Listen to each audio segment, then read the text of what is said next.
Está começando Plenitude, um podcast do Gresg, apresentado por Aline Queiroz, Marco Aurélio Carvalho e Mariane Martins, baseado no livro Plenitude, de Divaldo Franco, pelo espírito Joana de Ângeles.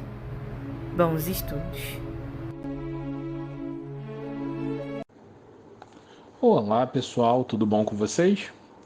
Estamos trazendo hoje mais um episódio do nosso trabalho do livro Plenitude, onde a gente tem debatido cada capítulo, a cada semana. É um prazer sempre estar aqui com vocês. Meu nome é Marco Aurélio, eu sou trabalhador, um dos trabalhadores do Grupo de Estudos Saint-Germain. E hoje eu vou trabalhar com vocês, vou trazer para vocês reflexões vinculadas ao capítulo 9 desse livro tão interessante. Esse capítulo 9 se chama Processo de Autocura. Sou suspeito para falar porque é um tema que eu gosto muito pessoalmente e que eu acho muito interessante. Quero dividir e compartilhar isso com vocês. Vamos lá, pessoal. Do que Joana vem trazer, o que ela vem falar nesse capítulo, né? No início do capítulo, ela começa trazendo um conceito muito interessante, a ideia da bioenergia e do papel que a bioenergia tem no nosso refazimento, na nossa busca pela cura. E eu separei um trecho que logo no início fala: a bioenergia é fonte de inexauríveis potencialidades, que o desconhecimento e a negligência direcionam em sentido equivocado, malbaratando inconscientemente forças preciosas. Bom, bioenergia, pessoal, esse termo, tem ligação com a energia da vida. Aquela energia que a gente tem, que a gente possui ao estar aqui vivendo, tendo essa oportunidade tão preciosa da reencarnação. E quando a gente pensa nessa energia, a gente tem que mergulhar um pouco no entendimento lá da nossa doutrina, do Espiritismo, que a gente fala e usa e entende o conceito de que a gente sempre se sintoniza com energias afins a nós, ou seja, energias que se conectam a nós. Sendo assim, quando a gente trata a nossa energia, coloca a nossa energia numa vibração positiva, numa vibração de bons pensamentos, de boas energias, a gente vai naturalmente se conectar com bons pensamentos e boas energias. Enquanto se a gente tiver com vibrações negativas, a gente se sintoniza, igual um rádio, com energias com também outras vibrações negativas. E aí ela traz isso de uma maneira bem interessante, quando ela fala assim: invisível à ótica comum, a irradiação bioenergética exerce influência no interrelacionamento pessoal, graças ao qual provoca ondas de simpatia como de animosidade, dependendo da procedência de um indivíduo moralmente são ou enfermo. Ou seja, quando a gente está são, pensando, vibrando coisas positivas, a gente naturalmente traz para próximo de nós simpatia. Enquanto quando a gente está enfermo não necessariamente é uma doença física, pode ser uma enfermidade da alma, uma doença moral, a gente traz animosidade. E ela termina essa parte falando assim, ó: essa bioenergia é responsável pela atração interpessoal que ocorre no campo molecular, celular, gravitacional universal. Traduzindo em tudo, como a gente se sintoniza com o próximo, com os espíritos, com a natureza, com o nosso planeta, com a energia que cerca cada um de nós. A gente vai receber aquilo que a gente se sintoniza, aquilo que a gente vibra, aquilo que a gente sente. E aí dentro disso, pessoal, entra um ponto que eu achei também muito legal de trazer aqui, que é quando ela fala o seguinte trecho: o querer é de alta importância, porquanto representa não apenas a vontade interesseira e imediatista, porém todo o empenho, todo o investimento de recursos para adquirir comando da força da nossa bioenergia e canalização com objetivos elevados. Traduzindo, pessoal, a gente precisa canalizar e conseguir direcionar essa bioenergia para o bem, sempre. E aí tem um termo de um outro trabalho que a gente tem no GRES, que inevitavelmente vou citar ele algumas vezes hoje, que é o trabalho do autocura, que é baseado no livro da doutora Luzia Matias, Método de Autocura, onde ela usa um termo que eu achei bem legal, que ela fala assim: dê às suas células uma razão para lutar, Ou seja, sinalize, canalize a sua energia de vida para buscar o seu refazimento, a sua melhora numa doença, num problema, numa situação negativa. A gente precisa avisar para o nosso organismo que a gente quer melhorar, que a gente quer mudar, que a gente quer transformar aquela situação. E aí vem um outro trecho. O exercício e a aplicação saudável da bioenergia desenvolvem o campo de ação benéfica, tornando-se valioso recurso curativo de inestimável oração. E aí uma pergunta, então como eu consigo canalizar, como eu consigo tentar direcionar essa energia no caminho certo? Joana vem explicando no Plenitude. Mediante a oração, a concentração, a meditação, os sentimentos bons, a benefício próximo do próprio, trabalhando para auxiliar na recuperação da saúde, da paz, do bem-estar, dos objetivos elevados. Ou seja, práticas positivas, oração, meditação, bons pensamentos, bons sentimentos, busca de fazer o bem, busca de servir ao próximo, busca pela real vivência do amor de Jesus, pela real sintonização de boas energias. Com cuidado.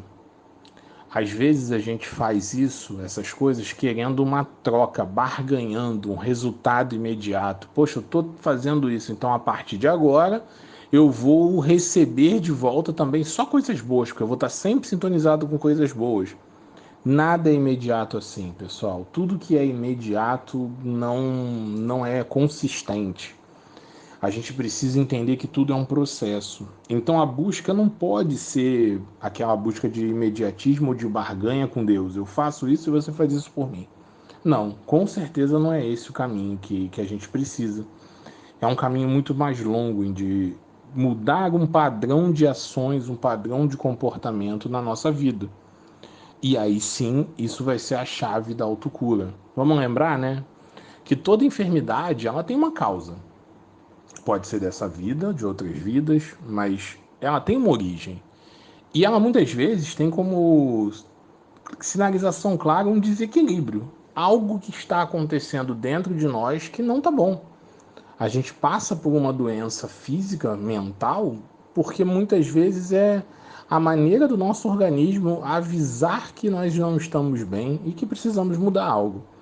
Então, nessa lógica, a gente precisa entender também que a busca da autocura não é imediata. A gente precisa ir lá na origem, na causa, no ponto de partida, entender e vivenciar o processo de melhora. Nada muito rápido é real. Devagar é a melhor pressa. Que a gente nunca fique parado, mas que a gente entenda que é um processo, que não é de uma hora para outra que as coisas acontecem. E aí, indo para uma segunda parte do capítulo, Joana traz nesse livro maravilhoso, alguns caminhos interessantes, alguns pontos de reflexão para a gente tentar buscar nossa autocura. O primeiro deles, observe o pensamento, seu teor preferencial, a fim de que irradie energias positivas saudáveis. Pessoal, nosso pensamento é muito, mas muito poderoso. É poderoso no nível que ele transforma o nosso dia, que ele transforma nossas vibrações, que ele faz a gente mergulhar no bem ou no mal. E às vezes é até engraçado, né, entre aspas, isso, porque às vezes você está no meio de uma situação, uma festa, uma comemoração, mas você não está bem. E aí, para você, aquilo fica ruim, fica difícil. Você vai para um ambiente assim mental criado pelo seu padrão de pensamentos muito negativo. Então pode estar no melhor dos lugares, na melhor das companhias que você tá ruim, tá mal naquela hora. Assim como, às vezes, no momento em que você está num ambiente de dor, de sofrimento, mas que você consegue enxergar bons pensamentos, levar bons pensamentos, a sua mente te projeta em algo muito mais feliz, muito mais proveitoso para a sua evolução. Então, o padrão de pensamento é muito importante sempre. A gente tem que observar isso. E dentro do conceito de autocura, trazendo de novo um termo lá do livro do Método de Autocura, e que também Joana fala aqui no Plenitude, Pensamentos positivos não são pensamentos de cura de enfermidade, não, são pensamentos de emanação e irradiação de saúde. O termo que a doutora Luzia usa, precisa ser pensaudável, que é ter pensamentos saudáveis, pensamentos de saúde. Você não quer evitar a doença ou curar a doença só. Você quer ser saudável, você quer estar saudável sempre, consistentemente, buscando sempre um padrão positivo. A gente enxerga sempre a saúde. A gente não quer só cortar o mal, cortar a doença, nada do tipo. Claro que faz parte do processo, se você está no meio de uma doença que está te afetando, você quer cortar aquilo sim. E tem uma armadilha nesse padrão de pensamentos. Quais são os sentimentos que a gente muitas vezes coloca no nosso padrão que precisam ser combatidos? Joana vem e fala: irritação, ansiedade, inconformismo, ciúme e rebeldia. Devem sempre ser rejeitados, porque insinuam paisagens mentais, são portadores de raios destruidores que atingem as células e desarranjam, alterando-lhes o ritmo e a multiplicação. Já pensaram, por exemplo, não estou querendo trazer aqui uma regra, né? Cada caso é um caso, mas o que é o câncer? O quanto, de repente, o câncer é um mau funcionamento, a incapacidade das células de se reproduzir de maneira correta, de seguir certos protocolos que o nosso organismo precisa, de combater algo que vai se espalhando e se espalhando até, né, muitas vezes, vir com os sintomas pesados e graves. E aí, quando Joana fala isso, que altera o ritmo e multiplicação das células, esse tipo de padrão de pensamento, fica um alerta. Poxa, a gente precisa mudar isso, a gente precisa combater isso. De novo, pessoal, sem generalizar, eu não estou dizendo aqui que todo câncer é provocado por isso, eu só estou citando um exemplo, mas acho interessante como reflexão para a gente. Então vamos visualizar a saúde e incorporar a saúde na nossa vida. Esse é o primeiro ponto. O segundo ponto que Joana traz no Plenitude vem o seguinte termo: manter sintonia mental com a fonte do poder. Bom, fonte do poder, né? O que é isso? Simples, Deus. Deus é aquele que está sempre como fonte de energias do poder do bem. E muitas vezes as nossas enfermidades, elas vêm, como eu disse, dos desequilíbrios que muitas vezes vêm do espírito para o corpo. Não é só o desequilíbrio do corpo, é muitas vezes um desequilíbrio muito mais crônico espiritual que a gente não consegue ainda lidar e combater e que faz com que a gente caia numa enfermidade, que a gente caia num problema. Então a gente precisa se conectar com Deus, sempre. Precisa estar próximo a Deus. Algumas formas existem para esse caminho, mas a oração, por exemplo, é um veículo maravilhoso. Ela cita aqui: a oração é um veículo por meio do qual se produz a sintonia mental com Deus. Ela faculta uma análise das necessidades humanas em relação às finalidades essenciais da existência. Então, quando a gente faz aquela prece de verdade, não aquela automática, não aquela robotizada, né? Mas que a gente se permite a conexão com Deus, a gente está recebendo a energia da fonte primária, daquele que realmente é a base de tudo. E aí, quando a gente sente essa energia, a gente pode recarregar, como se a gente botasse nosso celular na bateria. A gente recarrega o nosso corpo, o nosso espírito de boas energias e tem uma nova chance de canalizar essas energias para o bem, essa nossa energia de vida, nossa bioenergia, para a nossa melhoria, para a nossa cura, para a nossa reforma. Terceiro ponto, pessoal: cuidar do descanso, da dieta, da higiene, mantendo ordem nas atividades. Trazendo para a nossa vida cotidiana, é muito importante a gente valorizar coisas que a gente muitas vezes sonega. Descanso físico. O sono é fundamental para o nosso corpo e para o nosso espírito. É a hora que o nosso corpo se refaz e que o nosso espírito se liberta em determinado grau para poder ir no plano espiritual, para poder vagar e ter outras chances de aprendizado. Então, se a gente esquece isso, a gente deixa de lado uma etapa fundamental da nossa existência. A alimentação, pessoal, tudo em excesso é perigoso, tudo. E aqui eu não estou falando só se o alimento é bom, mal, se é nutritivo, não é nutritivo. Não estou entrando nesse mérito, não é a ideia. A ideia é evitar excessos, é evitar que nós nos comportemos muitas vezes de uma forma primitiva, sem entender nossas reais necessidades, caindo na armadilha do descontrole da alimentação e dos efeitos disso no nosso corpo físico. Higiene, coisas simples. Quantas vezes a gente está no momento nervoso, irritado, e um banho com calma, aquele banho devagar, faz com que você saia melhor, se não totalmente, pelo menos um pouco melhor. E o quanto isso é importante, porque no banho a gente tira nossas toxinas, sujeiras, claro, mas também muitas vezes o banho é capaz de limpar a nossa alma, limpar nossas energias negativas. Uma prática sempre interessante é visualizar isso, se entrar no banho e olhar para si, imaginando que aquelas irritações, raivas, descontroles possam estar fora de você. Então vamos pensar nisso no sentido da higiene.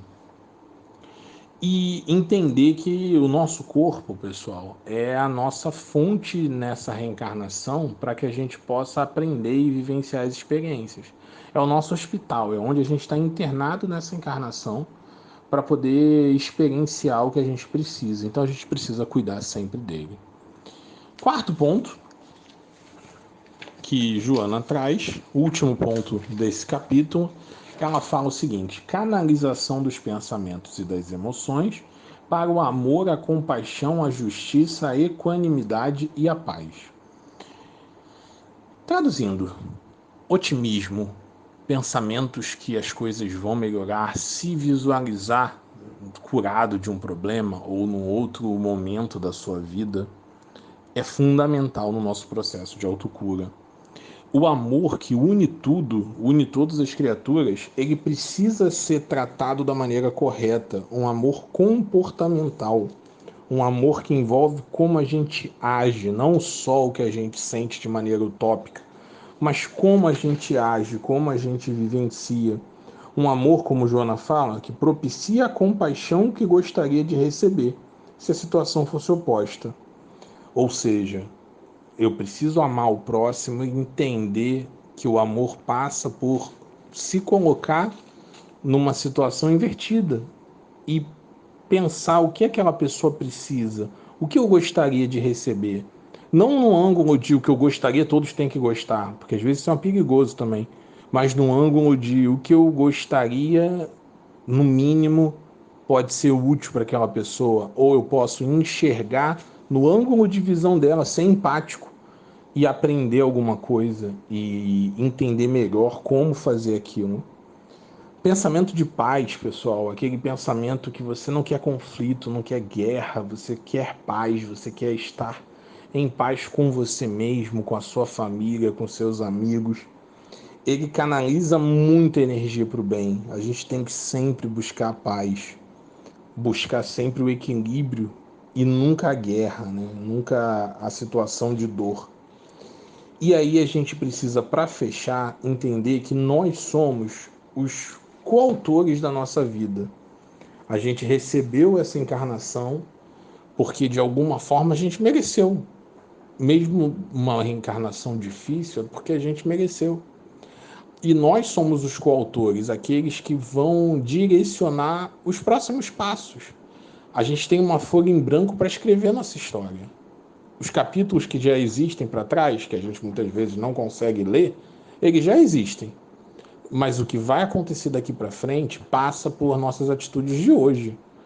Pelo que a gente faz quando acorda, o que a gente faz quando segue para o nosso trabalho, para a nossa casa, o que a gente faz a cada momento. Não só nas atitudes, mas nos pensamentos também. Não só no que a gente pratica ação, mas em como a gente se comporta quando ninguém está olhando. Como a gente se comporta quando não tem ninguém para julgar, mas tem. Não julgar, mas tem você mesmo para ser diferente, ser melhor. E aí sim buscar sua autocura. De novo, a maior autocura de todas é a nossa reforma íntima. E é o que a gente veio fazer aqui nessa encarnação, nos reformar, nos melhorar. Então a autocura faz parte da vida de todos, daquele que está enfermo daquele que não está. E vamos ser sinceros, todos nós estamos, né?